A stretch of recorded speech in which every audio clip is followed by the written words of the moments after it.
मेरा शिष्य नवीन सिन्हा साहब का लड़का बैठे हुए हैं। ये और इनके मित्र रात को 10:30 बजे पहुंचे मेरे पास, 10:30 पक्का, मुझे याद, इन्हें भी याद। और पहुंचे, कहा गुरुजी आज याद आई आपकी एकाएक। हमने कहा किस लिए? कहने लगे हम लोग ये सोच रहे थे कि बचपन में हम लोगों को कौन बिल्कुल छूट नहीं दिया करता, टाइट रखता था। तो गुरुजी आप याद आ गए, आपकी कनेठी याद आ गई। भगवान आप लोगों को अब इतना यशस्वी बनाए, इतना यशस्वी बनाए आप सबको कि उसमें मुझे अपनी गंध महसूस होने लगे।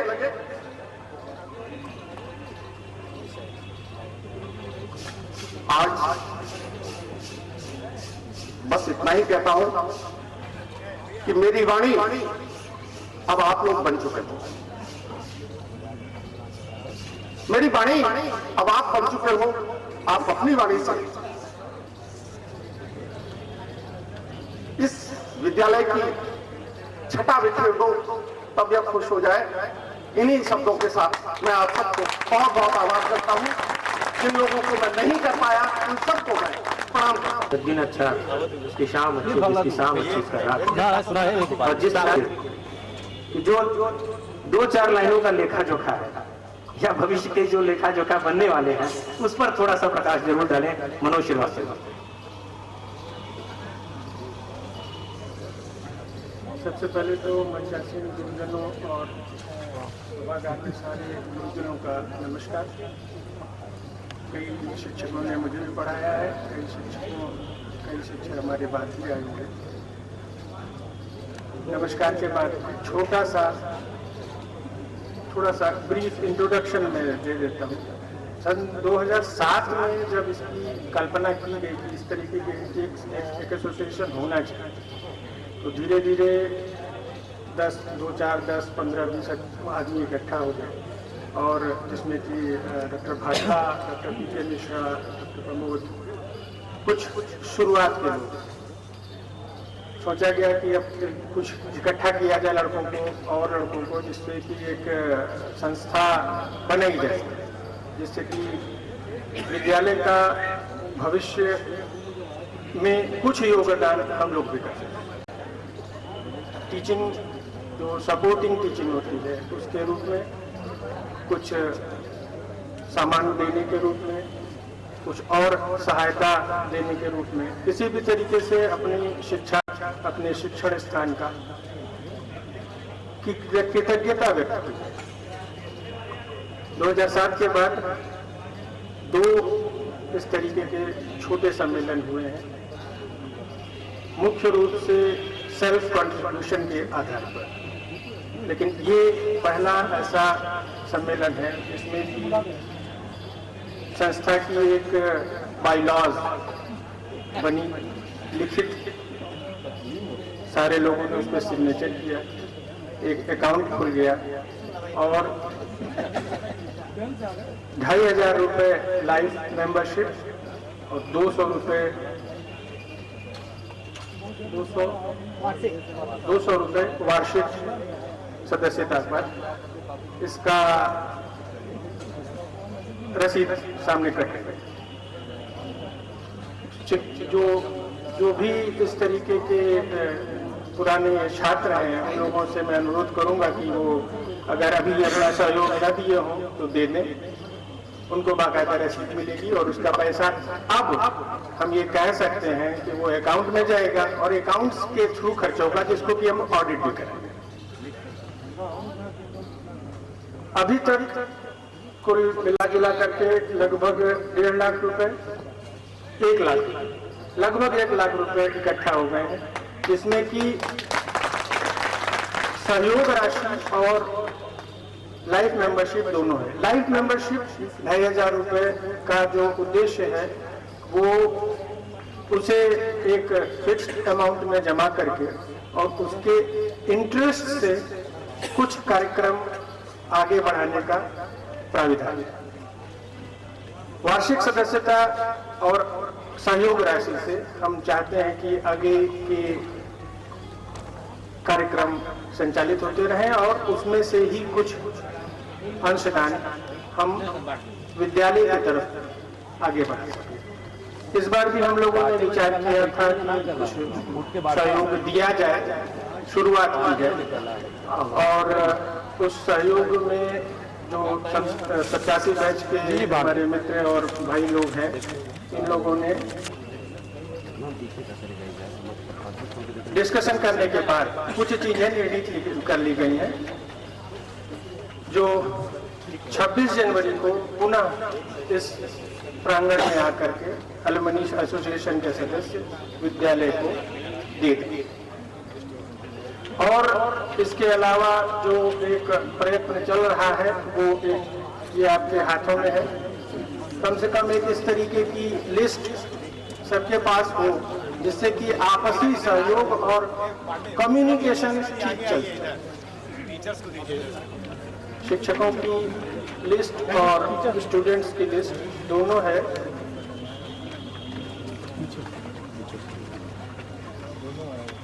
तो संक्षेप में बस यही कहना चाहूंगा कि सहयोग निश्चित रूप से जरूरी है, कोई एक आदमी की बस की बात नहीं है। तो सहयोग के लिए आप लोग अपना दिल से अपने हिसाब से उसको सहयोग करें और वार्षिक और या आजीवन सदस्यता ग्रहण करें जिससे कि इंटरेस्ट राशि बढ़ सके और कुछ अच्छी चीजें हम लोग विद्यालय की तरफ आगे बढ़ा सकें। आगे आप लोगों के सुझाव के लिए वेबसाइट लॉन्च हो चुकी है, आप इस पर अपने विचार रख सकते हैं। फेसबुक अकाउंट भी है, ईमेल अकाउंट भी है। मेरा ईमेल अकाउंट जो है, अन्य लोगों का भी ईमेल अकाउंट है इस लिस्ट में। तो आप अपने सुझाव भेजें, सुझाव अगर उचित लगेंगे और हमारी कमेटी कार्यकारिणी समिति में वो पास हो जाएंगे तो हम उन सुझावों पर अमल भी करेंगे। आपको धन्यवाद देते हैं। ठीक है, फिर अब अगले बार पुनः मिलने की उम्मीद के साथ मैं नमस्कार। नाम, पते, फोन नंबर, ईमेल आईडी छुट्टी हो तो जाते जाते फिर वो जो पीछे जो काउंटर बना हुआ फॉर्म है उस पर अगर भर देंगे तो उसको हम लोग अपडेट कर सकेंगे। रहा है काफी देर से कह रहा है कि कुछ वो भी कहना चाहते हैं, कुछ अपनी बातों को रखना चाहते हैं, लेकिन इससे पहले अभी हम देख रहे हैं कि हमारे कुछ मित्र जो पुराने यहाँ रहे हैं, मनीष अग्रवाल, माधवेंद्र पांडे, अरविंद पांडे भी आए हुए हैं। हम उनका भी स्वागत करते हैं। वर्ष 1987 बार बार आपस में कह रहा है कि शायद क्वींस कॉलेज के इतिहास में 87 वर्ष के जो छात्र थे सबसे ज्यादा मार खाए। अब पता नहीं सबसे ज्यादा मार खाए, लेकिन हम तो शायद एक ही बार खाए हैं जब हम तो 50-84 में यहाँ से गए। सुरेंद्र सिंह जी थे, एक बार सामूहिक रूप से क्लास को खड़ा किया था और एक एक लड़के को हाथ पर उठाया और रोक देते गए थे। मुझे याद अपनी याददाश्त में एक बार वो मार खाया था। एक बार मधुर साहब जब प्रिंसिपल थे तो एक झापड़ उनसे भी एक चाटा मैंने खाई थी और उसकी बूझ, उसकी अनुभूज आज तक याद है। दोस्तों, 1987 के वर्ष के जो इस काम को अंजाम दे रहे हैं, आज काफी अपनी भूमिका को जायज और अग्रणी रखा डॉक्टर आशुतोष शुक्ला, उसको आमंत्रित करेंगे, वो आएंगे, अपनी बात रखेंगे, अपने विचार रखेंगे, देखेंगे उनकी वाणी अब कितना मार होती है, धार उसकी कहाँ तक पहुंची। आशुतोष शुक्ला।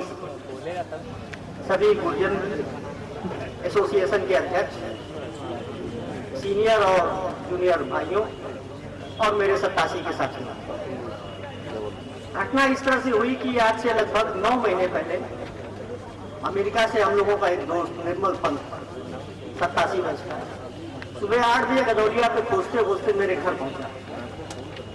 दुर्भाग्यवश उस समय मैं बनारस में नहीं था, प्रतापगढ़ में अपना कोल्ड स्टोर बनवा रहा था। उसने मेरे भाई साहब को कहा कि मैं 1987 में क्वींस कॉलेज से पढ़ के निकला था। उन्होंने उसको पहचान लिया, तुम निर्मल पंत हो।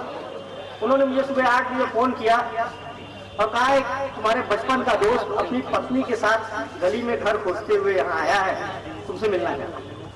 उसने ये मुझसे कहा, यार अफसोस कुछ ऐसा करते कि हम 87 के लोगों को दोबारा मिलवा देते। सच्चाई ये है कि पिछले 2 साल से ये पुरातन छात्र परिषद का कार्यक्रम चल रहा था। मैंने आके इन लोगों से संपर्क किया कि 87 बैच के हमारे कितने साथी लोग अब तक उस कार्यक्रम में शामिल हुए हैं, तो मालूम चला कि पिछले 2 साल में मात्र 2 लोग शामिल हुए हैं। 87 बैच का कोई भी आदमी उसके बाद लौट करके एसोसिएशन में या किसी भी तरह से संपर्क में नहीं आया है।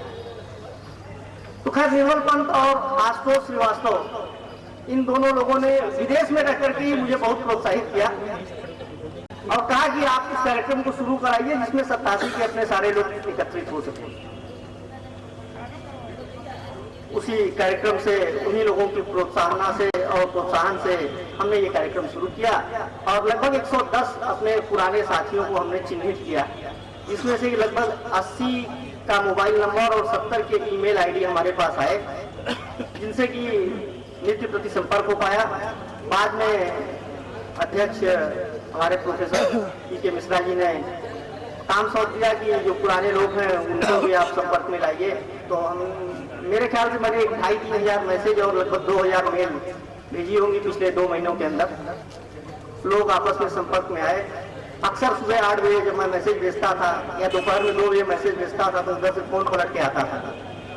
200-300 मैसेज एक बार में भेजने के बाद 2 या 3 फोन आते थे, आप कौन बोल रहे हैं, आप पुलिस कॉलेज से पढ़े हैं, किस बैच के। इसके बाद फिर आत्मीयता शुरू होती थी। इस तरीके से ये लगभग 350 लोगों की एक हम लोगों की डायरेक्टरी बन पाई। उसके बाद सबसे बड़ी समस्या हमारे अध्यक्ष जी और राजीव बाटला जी ने मुझसे कहा कि हमारी संस्था का बैंक अकाउंट 2 साल में अभी नहीं खुल पाया। मैंने इनसे वादा किया कि गुरुजी इस बार संस्था को मूर्त रूप दिया जाएगा। एक बाईलॉज जैसा किसी भी संस्था को लगातार चलाए रहने के लिए जरूरी होता है, वैसा एक बाईलॉज मैंने बनाया। उसको अपनी कार्यकारिणी में बैठकर हम लोगों ने पास भी किया और आज अगर जनसभा बैठेगी तो उसे पूरी तरीके से पास कर देगी। उसी के आधार पर हम लोगों ने बैंक में अकाउंट भी खोल लिया और ये तय हुआ कि जो आजीवन सदस्यता ली जाएगी वो आजीवन सदस्यता फिक्स डिपॉजिट के रूप में रखी जाएगी। और जब ऐसा कोई बड़ा कार्यक्रम दिखाई देगा जिसमें हम लोग कहीं सहयोग करने की स्थिति में रहेंगे, उस दिन उस पैसे का इस्तेमाल किया जाएगा, अन्यथा उस पैसे की ब्याज राशि से कार्यक्रम चलेगा। और जो लोग सामान्य सदस्य बनेंगे और 200 रुपए दिया करेंगे वो सामान्य वार्षिक खर्च में इस्तेमाल होगा। इसके अलावा भाइयों, हर साल इस कार्यक्रम को बनाए रखने के लिए सहयोग राशि अलग से दी जानी है। ये सवाल बार बार हमारे भाइयों ने हमसे पूछा कि जब मैं 2,500 रुपए दे करके आजीवन सदस्य बन जा रहा हूं तो इसके अलावा वो पैसा किस बात का। तो ये कार्यक्रम कराए रखने के लिए लगभग लाख से 1.5 लाख रुपए का खर्च आता है। उस खर्च को किए रखने के लिए हम लोगों ने लगभग 27-28 लोगों से अनुदान लिया है, 2,500 से लेकर 7,500 रुपए के बीच में। उन 27-28 लोगों के अनुदान से आज ये कार्यक्रम सफल हुआ और मैं आशा करता हूं कि आने वाले समय में भी ये लोग इसी तरह से अनुदान देके ये कार्यक्रम कराते रहेंगे। और विशेष आग्रह मैंने किया कि कक्षा 12 के छात्रों को जरूर बुलाया जाए। ये जरूर है कि बीच में अचानक विद्यालय बंद हो गया और डिसकंटिन्यूटी हो गई, इसके चलते बच्चे कम आए, लेकिन मैं चाहता यही था कि कक्षा 12 के छात्रों को अवश्य बुलाया जाए, चाहे उसके चलते कार्यक्रम का खर्च कुछ और बढ़े। लेकिन वो बच्चे जो अभी 6 महीने बाद हमारे इसी एलुमनी में शामिल होने वाले हैं, कम से कम वो आकर के देखें और अपनी जिम्मेदारी समझें। 6 महीने बाद उनको इस संस्था में शामिल होना है और बनाए रखना है। जो हम लोग बिखर गए थे और दोबारा जुट रहे हैं, अगर वो लोग शुरू से जुटे रहेंगे तो उनके लिए काम ज्यादा आसान हो जाएगा। हम लोग के समय में तो ना ईमेल था ना मोबाइल था, लोगों के घर थे कि चेतगंज में जाके दाहिने मुड़ के गली में अंदर कहीं कोई रह रहा है, अब उसको खोजना बड़ा मुश्किल काम था। तो फिर भी 110 आदमी इकट्ठे हो गए। उन लोगों के लिए ज्यादा आसान है जो 400 बच्चे इस समय क्वींस कॉलेज के 12th में हैं, उनके लिए ज्यादा आसान होगा कि वो अपने आप को जोड़ करके रखें और अगले साल से एलुमनी एसोसिएशन में शामिल हो जाएं। इसीलिए वार्षिक शुल्क सिर्फ 200 रुपए रखा गया है, ताकि किसी के लिए भी इसमें कोई दिक्कत ना आए। और आज इस मौके पर मैंने बोलने की जिद इस कारण नहीं की कि ये बातें मैं बताना चाहता था, ये बातें हमारे सचिव साहब बहुत अच्छे से बता सकते थे, लेकिन 87 के लोगों की कुछ भावनाएं ऐसी थी जिसको और कोई नहीं बता सकता था, सिर्फ मैं ही बता सकता था। 87 के लोगों की उन भावनाओं को बताने के लिए मैं यहाँ खड़ा हुआ और उसमें 2 बातें ऐसी हैं जो बहुत विशेष है। एक तो जिस हम लोगों ने जब जब ये तय किया कि क्वींस कॉलेज में 50,000 रुपए का कुछ सामान दिया जाना है, मोटी मोटी कुछ चीजें भी तय हो गई थी कि जीराक्स मशीन दी जाएगी, 10 या 12 पंखे दिए जाएंगे और कुछ माइक दिए जाएंगे, कॉलर माइक, हैंड माइक। तो हमारे 87 बैच के एक मित्र ने, जो आज यहाँ दुर्भाग्यवश नहीं आ पाया है क्योंकि आज से 10 दिन पहले उसके पिताजी का अचानक देहांत हो गया, नवीन अग्रवाल, तो उसने मुझे फोन करके कहा कि मैं वो सारे पंखे देना चाहता हूँ।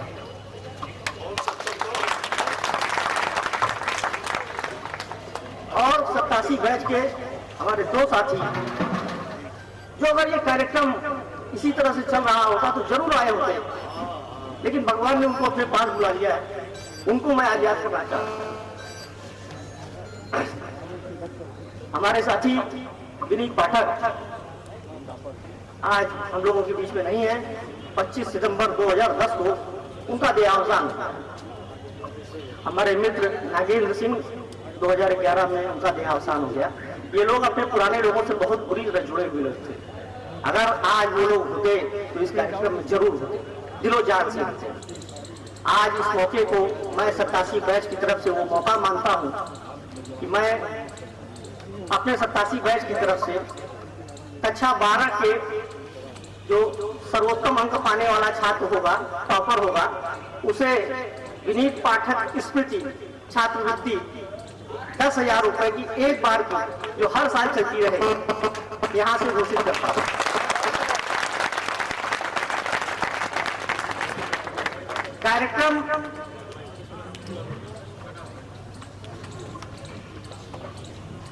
कार्यक्रम लंबा चल गया, इसलिए सांस्कृतिक कार्यक्रमों की कटौती कर दी गई।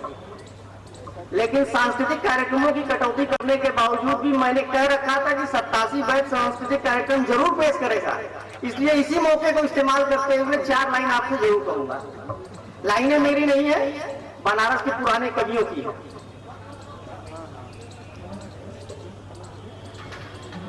कि भैया तो से झूठ न बोलो,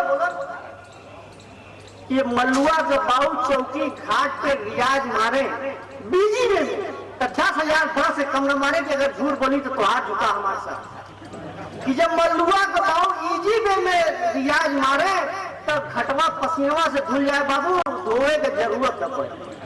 कि एक बार के किस्सा सुनाई कि मल्लुआ गबाऊ गदौलिया गिलन, आगे बढ़लन, बाएं मुड़लन, दरमंडी पहुंचलन, कोठा पे जमाना कर मिल जहां खड़ा लड़ बाऊ के शरीर से कि चुप गिरा नहीं भैया, चुप बाऊ से कैसे देखल जाए कि ऐसा नाजुक बदन जमीन पे लगा देला, उसको खड़ी हो जाओ भैया। लंका के लीला का समय रह बाऊ तिखे मरलन, सिपहिया पहुंचलन, 3 गड्ढम फांग छलन, नहिलन, निपटलन, इत्र तेल फुलेल स्थान भरल, गमछा खाने फैलन, लंका मरलन, मल्लुआ का हाथ धैलन, लंका की लीला मैदान की तरफ बढ़लन।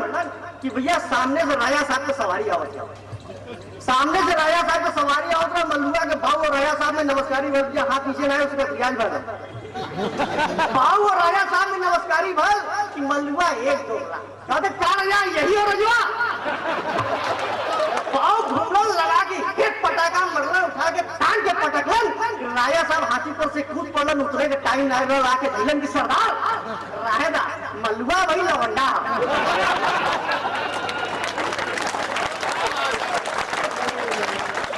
उसका बनवान है, बना हुआ। दोस्तों 87 वर्ष के छात्रों ने कहा था कि हम लोग अपना परिचय भी देना चाहेंगे। आशुतोष जी माइक मैंने वही भिजवा दिया है और वहीं से अपने स्थान से खड़े हो जाएं और प्रैक्टिस करता हूँ जी। आनंद पांडे डिस्ट्रिक्ट में मेडिकल